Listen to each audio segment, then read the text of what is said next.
शलाकया चक्षुरुन्मिलितं येन तस्मै श्रीगुरुवे नमः। जय श्री कृष्ण चैतन्य प्रभु नित्यानंद श्री अद्वैत गदाधर श्रीवासदि गौर भक्तवृंद। हरे कृष्ण कृष्ण कृष्ण हरे हरे, हरे राम राम राम हरे हरे। मुखं करोति वाचालं पंगुं लङ्घयते गिरिं यत्कृपातमहं वन्दे श्रीगुरुदीनतारिणं परमानन्दमाधवं श्रीचैतन्येश्वरम्।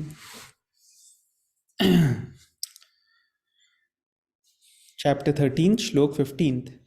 सर्वेन्द्रियागुणाभासं सर्वेन्द्रियागुणाभासं सर्वेन्द्रियाविवर्जितं सर्वेन्द्रियाविवर्जितम् असक्तं सर्वभृच्चैव असक्तं सर्वभृच्चैव निर्गुणं गुणभोक्तृ च निर्गुणं गुणभोक्तृ च। ट्रांसलेशन कौन पढ़ेगा?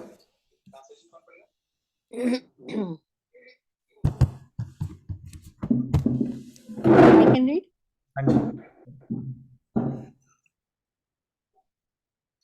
The translation. The super soul is the original source of all senses. Yet he is without senses. He is unattached. Although he is the maintainer of all living beings, he transcends the modes of nature, and at the same time he is the master of all the modes of material nature. Hare Krishna. हरे कृष्णा। तो पर्पट भी पढ़ लेते हैं, फिर उसके बाद discuss करते हैं। पर्पट कंटिन्यू करेंगे या कोई और पढ़ेगा? पर्पट? Yes, I can continue. हाँ जी, continue. Papat. The Supreme Lord, although the source of all the senses of the living entities, doesn't have material senses like they have. Actually, the individual souls have spiritual senses, but in conditioned life, they are covered with the material elements, and therefore the sense activities are exhibited through matter. The Supreme Lord's senses are not so covered. His senses are transcendental and are therefore called Nirguna. Guna means the material modes, but his senses are without material covering. It should be understood that his senses are not exactly, he has transit are not exactly like ours. Although he is the source of all our sensory activities, he has his transcendental senses which are uncontaminated. This is very nicely explained in the Swetashvatara Upanishad. In the verse Apanipado Javano Grahita, the Supreme Personality of Godhead has no hands which are materially contaminated, but he has his hands and accepts whatever sacrifice is offered to him. That is the distinction between the conditioned soul and the super soul. He has no material eyes, but he has eyes. Otherwise, how could he see? He sees everything, past, present, and future. He lives within the heart of the living being, and he knows what we have done in the past, what we are doing now, and what is awaiting us in the future. This is also confirmed in Bhagavad Gita. He knows everything, but no one knows him. It is said that the Supreme Lord has no legs like us, but he can travel throughout space because he has spiritual legs. In other words, the Lord is not impersonal. He has his eyes, legs, hands, and everything else. And because we are part and parcel of the Supreme Lord, we also have these things. But his hands, legs, eyes, and senses are not contaminated by material nature. Hare Krishna. Hare Should I Krishna. continue? Thank you. तो I think पर्पट थोड़ा लंबा है, पहले एक paragraph हम discuss कर लेते हैं, फिर आगे चलते हैं। तो ट्रांसलेशन में क्या कह रहे हैं? Super soul is original source of all senses, yet he is without senses. He is unattached, although he is the maintainer of all living beings. He transcends the mode of nature and at the same time he is the master of all modes of material nature. अब यहाँ पे बोल रहे हैं super soul जो परमात्मा is the original source of all senses yet he is without senses. तो कोई कह सकता है कि ये क्या बात हुई भाई. अभी पीछे तो हमने पिछले श्लोक में तो बताया था कि भगवान के सेंसेस जो हर जगह हैं, उनके हाथ, उनके पैर, उनके ये सब हर जगह है. तो सेंसेस दो तरीके के होते हैं, एक वर्किंग सेंसेस होते हैं और एक नॉलेज एक्वायरिंग सेंसेस होते हैं शास्त्रों के हिसाब से. इंद्रिय जो है वर्ड वो दो चीजों के लिए हो सकता है, एक कर्म इंद्रियां और एक ज्ञान इंद्रियां. तो कर्म इंद्रियां जो हैं वो हो गई कर्म, काम जिससे करते हैं, जैसे हाथ पैर ये सब हो गया कर्म इंद्रियों में. और ज्ञान इंद्रियों में आ गया वो जिससे हम ज्ञान लेते हैं, जिसको मॉडर्न साइंटिफिक लैंग्वेज में सेंसेस कहते हैं. वो हैं सिर्फ आँख कान नाक मुंह त्वचा. तो ये सारी चीजें जो हो गई ये नॉलेज एक्वायर करने वाली सेंसेस हैं. तो यहाँ पे बताया जा रहा है कि इस श्लोक में सर्वेंद्रिया गुणाभासम सर्वेंद्रिया विवर्जितम, मतलब हर जगह जो सारी इंद्रियां हैं उनके सोर्स तो परमात्मा है, लेकिन उनके खुद के कोई सेंसेस नहीं हैं. तो इसको प्रभुपाद यहाँ पे एक्सप्लेन कर रहे हैं कि इसका मतलब क्या हुआ. इसका मतलब ये हुआ कि सोर्स ऑफ ऑल सेंसेस, जो लिविंग एंटिटीज के पास सेंसेस है वो सब भगवान से आ रही हैं, लेकिन भगवान के पास कोई मटीरियल सेंसेस नहीं है. मतलब भगवान की जो सेंसेस हैं वो क्या है, वो दिव्य हैं, वो हैं स्पिरिचुअल. इसीलिए भगवान की जो सेंसेस हैं और जो मटीरियल लेवल पे लोगों के सेंसेस है उसमें बहुत फर्क है. तो यहाँ क्या बताएगा, actually the individual soul have spiritual senses but in condition like they are covered.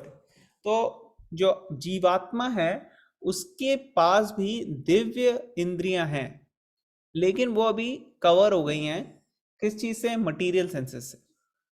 और मटीरियल एलिमेंट से कवर होने के कारण वो मैटर के थ्रू तृप्त होने की कोशिश करती हैं.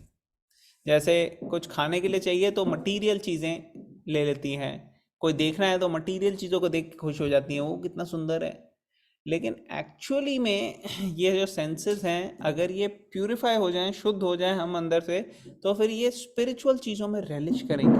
तो इसका प्रोसेस क्या है, प्रोसेस है कि सेंसेस को अभी से स्पिरिचुअल एक्टिविटीज़ में इंगेज करना. तो यहाँ पे बताया जा रहा है कि the supreme lord senses are not so covered. भगवान की सेंसेस जैसे हमारी सेंसेस कवर्ड है ना, वैसे भगवान की कवर्ड नहीं है. भगवान की सेंसेस जो ट्रांसेंडेंटल है, मतलब ट्रांसेंडेंटल मतलब कि 3 गुणों के वश में नहीं होती, और इसलिए उनको कहते हैं निर्गुण. निर्गुण मीन्स 3 गुणों के बियॉन्ड है जो, और वो मटीरियल कवरिंग में आती नहीं है. और भगवान की सेंसेस जो हैं वो अलग है, वो दिव्य हैं, वो ट्रांसेंडेंटल है, वो हमारे के जैसी नहीं है. तो हालांकि वो सोर्स हैं, सब भी लोगों को जो सेंसेस आ रही है, लेकिन प्योर फॉर्म में है भगवान के पास, और हमारे मटीरियल ही कंटामिनेट हो गई है और भगवान की अनकंटामिनेटेड है. तो इसको उपनिषद में भी वर्णन किया गया है. इसका प्रभुपाद यहाँ पे कोट कर रहे हैं श्वेताश्वरा उपनिषद से, और उसमें ये बताया गया है अपानिपाद जवनो ग्रहिता. Supreme personality of Godhead has no hands which are materially contaminated, but he has his hands and accepts whatever sacrifice is offered to him. तो भगवान के जो इंद्रिय हैं, जो सेंसेस हैं, जो हाथ पैर हैं, वो मटीरियली कंटेमिनेटेड नहीं है. इसलिए यहाँ पे लिखा है no hands which are materially contaminated, but he has hands and accepts whatever sacrifice is offered to him. तो जो भी यज्ञ करते हैं या जो भी सैक्रिफाइस करते हैं, जो भी ऑफरिंग करते हैं भगवान को, वो सारे भगवान एक्सेप्ट करते हैं अपने दिव्य ट्रांसेंडेंटल इंद्रियों के द्वारा. तो ये दोनों के बीच में फर्क हो गया, कंडीशन सोल और सुपर सोल, आत्मा और परमात्मा के बीच. उसी तरह से there are no material eyes but he has eyes. भगवान की भी इंद्रियां हैं और भगवान की आंखें हैं, और वो दिव्य हैं, वो मटीरियल नहीं है, वो मटीरियल तरीके से काम नहीं करती. उसी के थ्रू वो सब कुछ देख रहे हैं, परसीव कर रहे हैं. और भगवान तो त्रिकालदर्शी हैं, पास्ट प्रेजेंट फ्यूचर तीनों को देखते हैं वो, और सबके हृदय में रहते हैं भगवान। और इसलिए उनको सबका ज्ञान है कि कौन क्या कर रहा है, पास्ट प्रेजेंट और फ्यूचर में क्या किया है, what is awaiting us in the future. This is also confirmed, ये भी भगवत गीता में बताया गया है। क्या बताया गया भगवत गीता में?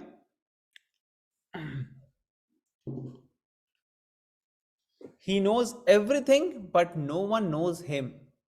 उसको सब कुछ पता है भगवान को, लेकिन भगवान ये लोगों को नहीं पता चलता। इनफैक्ट जो भगवान के भक्त हैं उनको भगवान की कृपा के वजह से भगवान के बारे में ज्ञान होता है, और वो ज्ञान जो है भगवान के शुद्ध भक्त हमें इम्पार्ट कर सकते हैं, लेकिन वो भी भगवान की कृपा से ही आता है, और भगवान की कृपा आती है उनके भक्तों के थ्रू। फिर यहाँ पे बता रहे हैं, it is said that supreme lord has no legs like us but he can travel throughout space because he has spiritual legs. इसलिए उनके स्पिरिचुअल लेग्स हैं, वो कहीं भी जा सकते हैं। तो लॉर्ड इज नॉट इम्पर्सनल। कोई सोच सकता है कि भगवान कोई इम्पर्सनल है, मतलब कि पर्सन नहीं है, मगर एक्चुअली भगवान जो हैं वो भी एक, उनका भी एक व्यक्तित्व है, लेकिन वो स्पिरिचुअल दिव्य है। वो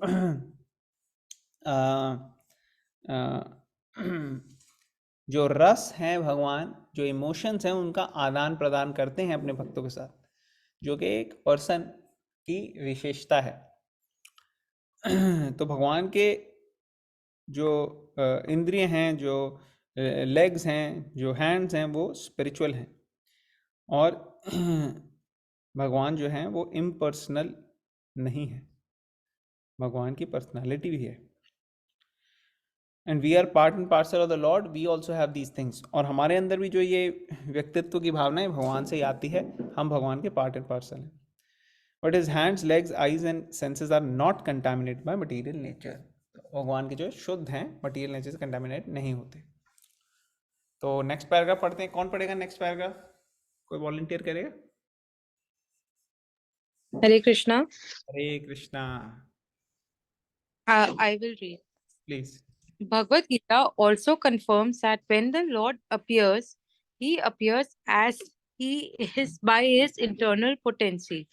He is not contaminated by the material energy because he is the Lord of material energy. In the Vedic literature, we find that his whole embodiment is spiritual. He has his He has his eternal form called Satchidanand Vigraha. He is full of opulence. He is the proprietor of all wealth and the owner of all energy. He is the most intelligent and is full of knowledge. These are some of the symptoms of the Supreme Personality of Godhead.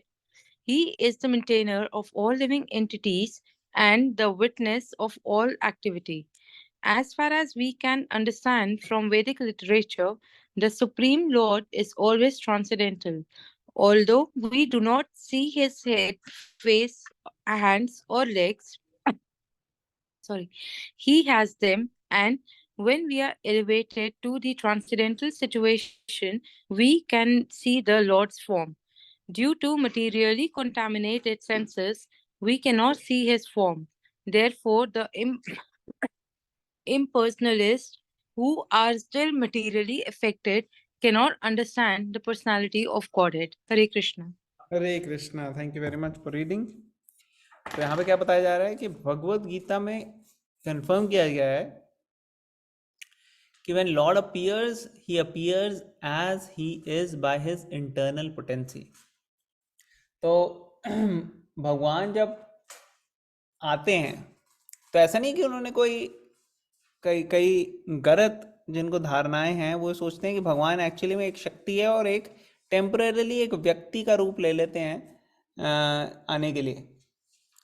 तो वो लोग ये prove करते हैं कि भगवान व्यक्ति नहीं है, वो एक शक्ति है। बट एक्चुअली भगवान दोनों हैं, शक्ति भी है उनके अंदर और व्यक्ति भी है, और उनका जो व्यक्तित्व है भगवान का वो निगलेक्ट नहीं किया जा सकता। और जब भगवान आते हैं तो अपने खुद के ट्रांसेंडेंटल जो रूप है भगवान का उसी में अवतरित होते हैं। अवतार मतलब जैसे तैसे आना स्पिरिचुअल वर्ल्ड से।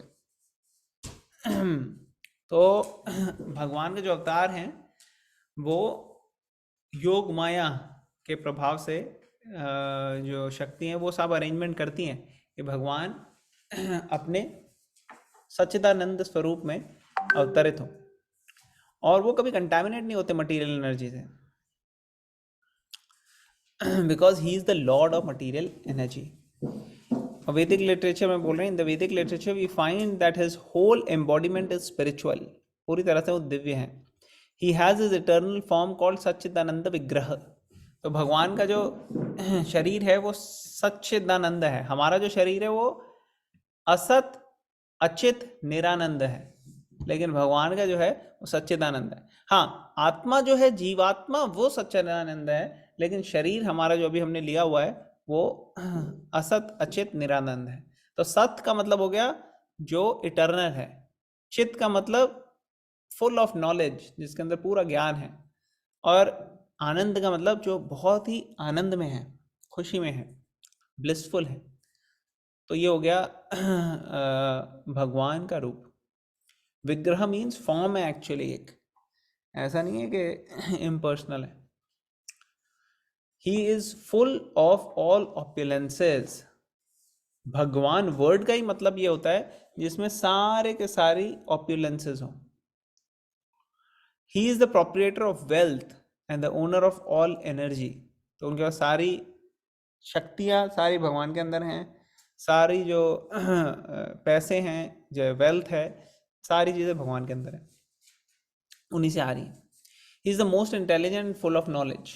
भगवान सबसे बुद्धिमान है और सारी बुद्धि उन्हीं से आ रही है, और सारा ज्ञान जो नॉलेज है वो भी भगवान से आ रही है। तो ये सारे सिम्टम्स है भगवान के, और पालनहार हैं सबके, maintainer of all living entities and the witness of all activity. और साथ ही साथ भगवान सब चीज़ें विटनेस कर रहे हैं, सब देख रहे हैं। As far as we can understand from Vedic literature, supreme Lord is always transcendental. तो भगवान जो है वो तीन गुणों के कभी भी कंट्रोल में नहीं आते, उनसे परे हैं वो। Although we do not see his hand face his head, face, hands or legs, he has them, and when we are elevated to transcendental situation we can see the Lord's form. तो अभी हम देख नहीं पा रहे, अगर हम कहीं पे भी देखते हैं तो अभी भगवान नजर नहीं आते, क्योंकि अभी हमारी जो दिव्य दृष्टि है वो आई नहीं है। लेकिन आप देखो जो भगवान के शुद्ध भक्त हैं उनको भगवान हर जगह दिखते हैं। जैसे प्रहलाद महाराज से हिरण्यकश्यप ने क्या पूछा था, कहाँ है तुम्हारा भगवान, हाँ कहाँ है तुम्हारा विष्णु, कहाँ है भगवान? तो उन्होंने क्या जवाब दिया था? उन्होंने कहा हर जगह है। तो उन्होंने कहा ये खंबे में भी है, हाँ इस खंबे में भी है। तो हिरण्यकश्यप नहीं देख पा रहा था, लेकिन प्रहलाद हर जगह देख पा रहे थे। 5 साल का छोटा बच्चा सब कुछ देख पा रहा था। तो ये फर्क है डिवोटीज में, जिनके पास दृष्टि है भगवान को देखने की। Due to materially contaminated senses we can not see his form. हमें नहीं भगवान की फॉर्म दिखती, क्योंकि हमारी सेंसेस जो है मटेरियली कंटामिनेट हो चुके हैं। Therefore, the impersonalists who are still materially affected cannot understand the personality of God. और जो देखने में ऐसे लगते हैं कि थोड़े बहुत स्पिरिचुअलिस्ट हैं, ट्रांसेंडेंटलिस्ट हैं, कि हाँ भाई ये भी कोई जो है स्पिरिचुअल पाथ में है ये लोग, ऐसा देखने में प्रतीत होता है, लेकिन वो भगवान के व्यक्तित्व को नहीं समझ पाते, और वो सोचते हैं बस भगवान एक शक्ति है, उसको किसी भी कभी कभार कोई रूप ले लेती है, किसी भी रूप में कुछ भी कर लो वो भगवान। ये कॉन्सेप्ट जो है ये यहाँ पे भगवत गीता के अकॉर्डिंगली डिस्प्रूव किया गया है कि ऐसा नहीं है। इम्पर्सनलिस्ट जो भगवान की पर्सनल फॉर्म को नहीं समझ पाते, वो अभी मटीरियली कंटेमिनेटेड हैं, वो पूरी तरह से शुद्ध नहीं हुए हैं, और इसलिए वो भगवान की सुप्रीम पर्सनैलिटी गॉडहेड को नहीं समझ पाते। तो ये इस श्लोक में बताया गया। तो फिर से पढ़ेंगे हम translation. Super soul is the original source of all senses, yet he is without senses, he is untouched, although he is the maintainer of all living beings. He transcends the modes of nature and at the same time he is the master of all the modes of material nature. तो परमात्मा जो है वो उनकी जो senses हैं वो आम सेंसेस के जैसे नहीं है, वो विदाउट सेंसेस मतलब कि वो इन सब सेंसेस से परे हैं. He is unattached although he is the maintainer of all living beings. सब के पालनहार हैं वो, लेकिन फिर भी किसी चीज़ से वो कंटेमिनेट नहीं होते, किसी चीज़ से टच नहीं होते. और निर्गुण है, मतलब कि ये 3 गुणों से कंट्रोल में नहीं आते. वो सत्वगुण, रजोगुण, तमोगुण के कंट्रोल में नहीं आते, हम सब कंट्रोल में. और इसीलिए वो मास्टर हैं पूरे तीनों गुणों के. वो एक्चुअली लॉर्ड है, कंट्रोलर है. तो ये यहाँ पे बताया गया. कई लोग कल ज्वाइन नहीं किया था, तो हम कल का ट्रांसलेशन पढ़ लेते हैं. कल के 2 जो श्लोक हमने किए, हमने पढ़ा था 13 और 14, तो उसकी ट्रांसलेशन पढ़ लेते हैं. भगवान ने हमने पहले 12 श्लोक तो पहले कवर कर लिए थे. फिर 13 श्लोक में भगवान बोल रहे हैं, I shall now explain the knowable knowing which you will taste the eternal. Brahman, the spirit, beginningless and subordinate to me, lies beyond the cause and effect of this material world. तो यहाँ पे भगवान बता रहे हैं ब्रह्मन जो कि जीव आत्मा है इस पर्टिकुलर कॉन्टेक्स्ट में, और वो बोल रहे हैं कि अभी मैं आपको एक्सप्लेन करूँगा, जिसको जानने के बाद आपको जो सनातन ज्ञान है, इटर्नल ट्रुथ, वो आपको टेस्ट करने को मिलेगा. और जो जीवात्मा है, स्पिरिट, वो इटर्नल है, कभी वो ख़त्म नहीं होती, एंड नहीं है उसका कोई. और वो भगवान के सबऑर्डिनेट है, भगवान का अंश है, part and parcel of Krishna. और इस भौतिक जगत में जो कारण हैं उनसे परे हैं.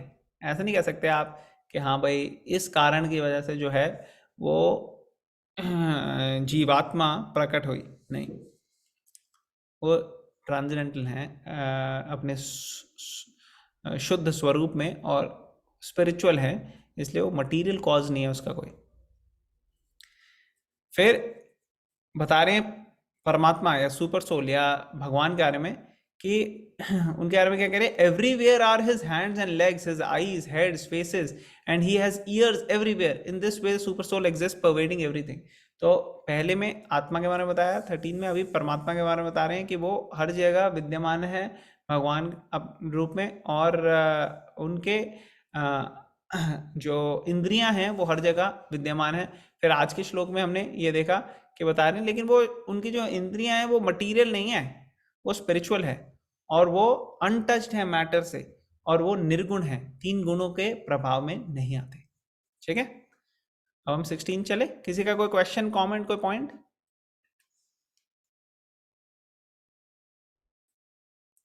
ओके, चलेंगे हम आगे. बहिरअन्तश्च भूतानां, बहिरअन्तश्च भूतानां अचरं चरमेव च, अचरं चरमेव च, सूक्ष्मत्वात् तद् अविज्ञेयं, सूक्ष्मत्वात्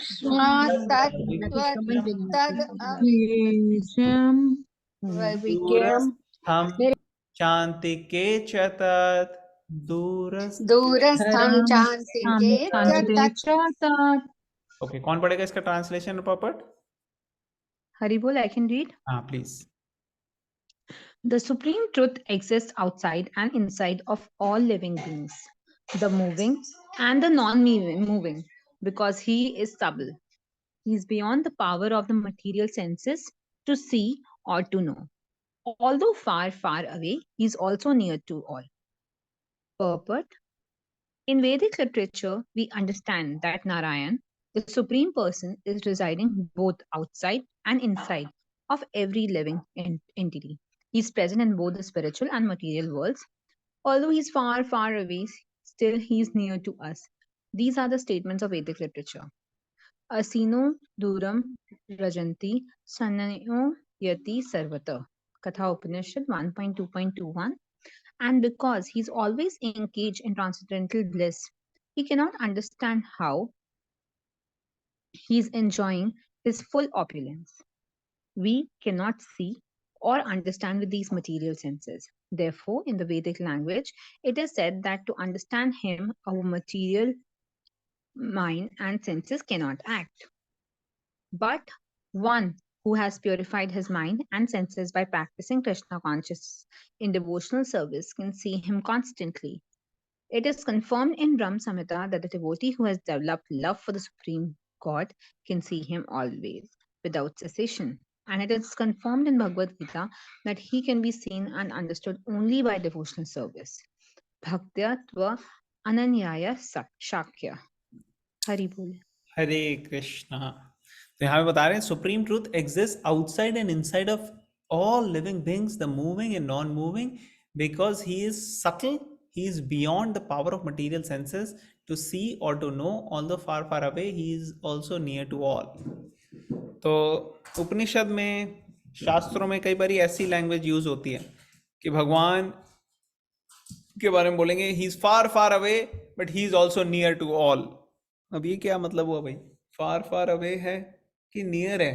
फार और नियर तो ऑपोजिट होते हैं, या कोई चीज़ फार हो सकती है, नियर हो सकती है, मगर भगवान के साथ ऐसा नहीं है। भगवान के साथ ये लॉजिक नहीं चलता, क्योंकि भगवान इन सब लॉजिक के बियॉन्ड है, फार फार भी है और नियर भी है। तो यहाँ पे बताया गया है सुप्रीम ट्रूथ जो भगवान है exist outside and inside of all living beings. तो इनसाइड परमात्मा के रूप में है, आउटसाइड पूरे शक्ति विद्यमान है ब्रह्मन के रूप में, मगर ऑल्सो भगवान के रूप में साक्षात गोलोक वृंदावन में भी हैं, और अर्च विग्रह में भी प्रकट होते हैं मंदिर में या घर में, जहाँ पे भक्ति भावना से उनको सेवा की जाती है। और ऑल लिविंग बीइंग्स जनरली दो तरीके के लिविंग बीइंग्स होते हैं, चर और अचर, मतलब कि मूविंग और नॉन मूविंग। यहाँ लिखा ना चरम और अचरम, नॉट मूविंग और मूविंग, दोनों तरीके के लिविंग बीइंग्स हैं, उनके अंदर और बाहर हर जगह भगवान है। और भगवान सटल है, सटल मतलब सूक्ष्म है, सूक्ष्मत्वात यहाँ पे यूज किया ना, क्योंकि भगवान बहुत सटल है, मीन्स ऐसी चीज जो मिस होने के चांसेस है। भगवान को ग्रॉसली परसीव नहीं कर सकते। ग्रॉस ऐसी चीज जो दिख रही है, पता चल रहा है सेंसेस से, लेकिन सटल ऐसी चीज है जो ऐसे एक्सपीरियंस जिसको हम देख के परसीव नहीं कर सकते, सटल है, सूक्ष्म है। He is beyond the power of material senses to see और टू नो। मटीरियल पावर्स जो है ना सेंसेस के, उसके बियॉन्ड है भगवान। और although far far away he is also near to all. तो पर्पट में प्रभुपाद बता रहे हैं वैदिक लिटरेचर के अंदर क्या होता है, we understand that Narayana supreme person is residing both outside and inside of every living entity. He is present in both the spiritual and material worlds, मतलब कि वो आध्यात्मिक जगत में भी हैं और यहाँ मटीरियल जगत में भी। Although he is far far away still he is near to us, दूर भी हैं पास भी हैं। These are the statements of Vedic literature, ये शास्त्रों की वाणी है। असिनो दूरम व्रजति शयनो याति सर्वतः, कथा उपनिषद में 1.2.21 में ऐसे दिया गया है। And because he is always engaged in transcendental bliss, we cannot understand how he is enjoying his full opulence. तो भगवान जो है वो हमेशा खुश आनंद में रहते हैं, ब्लिस में रहते हैं, और ये जो ब्लिस है ट्रांसेंडेंटल है, मटीरियल चीज़ों से नहीं आ रहा। तो हम मटीरियल रेल्म में अगर रहेंगे तो हम समझ नहीं पाएंगे भगवान के जो ब्लिस है और ये जो एंजॉइंग हो रही है। We cannot understand how he is enjoying his full opulence, तो हमें नहीं पता लगेगा। We cannot see or understand with these material senses, और ये जो हमारे material senses है, इससे तो हम perceive कर ही नहीं सकते भगवान को और समझ नहीं सकते। इसलिए शास्त्रों में क्या लिखा है वैदिक लैंग्वेज में, it is said that to understand him our material mind and senses cannot act, तो उनको समझने के लिए material mind और senses से नहीं चल सकते। But one who has purified his mind and senses by practicing Krishna consciousness and devotional service can see him constantly. लेकिन जो भगवान की सेवा करते हैं उनको भगवान के बारे में सब चीजें पता लग सकती हैं और भगवान को देख भी सकते हैं वो, और constantly see him always without cessation, बिना रुके। ऐसा भगवत गीता में दिया हुआ है और ब्रह्म संहिता में भी दिया हुआ है। ब्रह्म संहिता में कहा है प्रेमांजन छुरित भक्ति विलोचनेन संतः सदैव हृदयेषु विलोकयन्ति यमशाम सुंदरम अचिंत्य गुणा स्वरूपम गोविंदमादि पुरुषम तमहम भजामि। कि जब प्रेम के चक्षु होंगे, पूरे आंखों में सिर्फ प्रेम भरा होगा भगवान के, तो ऐसे नेत्रों से जिसमें प्रेममयी सेवा करने के लिए भक्त बढ़ रहे हैं भगवान की तरफ, ऐसे व्यक्ति जो है भगवान का दर्शन कर सकते हैं हमेशा विदाउट सेसेशन। और भगवद गीता में लिखा गया 11.54 में भक्त्या त्व अनन्या साख्या अहम एवो विदो अर्जुना ज्ञातुम दृष्टुम च तत्वेन प्रष्टुम त परंतपा। ये 11.54 है। भक्त्या त्व अनन्या साख्या अहम एव विदो अर्जुना ज्ञातुम दृष्टुम च तत्वेन प्रवेष्टुम च परंतपा। तो ऐसे यहाँ पे बताया गया है कि कृष्णा बोल रहे हैं कि my dear Arjuna, only by undivided devotional service, भक्त्या, और भक्ति कैसी, अनन्य, अनन्य भक्ति से, मतलब अनडिवाइडेड भक्ति से भगवान को जाना जा सकता है। Can I be understood as I am standing before you and can thus be seen directly, और मेरे को डायरेक्टली देखा भी जा सकता है। और ओनली दिस वे, ऐसा नहीं लगा this is one way, only in this way can you enter in the mysteries of my understanding. जो भगवान की जो मिस्ट्रीज हैं उसको समझने का और कोई तरीका नहीं है, this is the only way. भगवान यहाँ पे क्लियरली बोल रहे हैं। Okay, and he can be seen and understood only by devotional service bhastya tva ananya sakhya। तो ट्रांसलेशन फिर से पढ़ेंगे। The supreme truth exists outside and inside of all living beings, the moving and the non-moving, because he is subtle, he is beyond the power of material senses to see or to know, although far far away is also near to all। all right, तो हमने 13.16 कर लिया है। कल हम 13.17 करेंगे और 17 और 18 कोशिश करेंगे 2 कर ले, ठीक है। अभी आज हम यहीं स्टॉप करते हैं। किसी का कोई क्वेश्चन, कमेंट, कोई पॉइंट है जो हमने डिस्कस किया है पहले 16 श्लोक इस चैप्टर में से?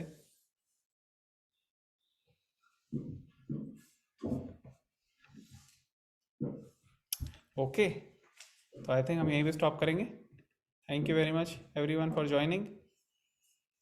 ग्रंथराज भगवद गीता की जय, श्रील प्रभुपाद की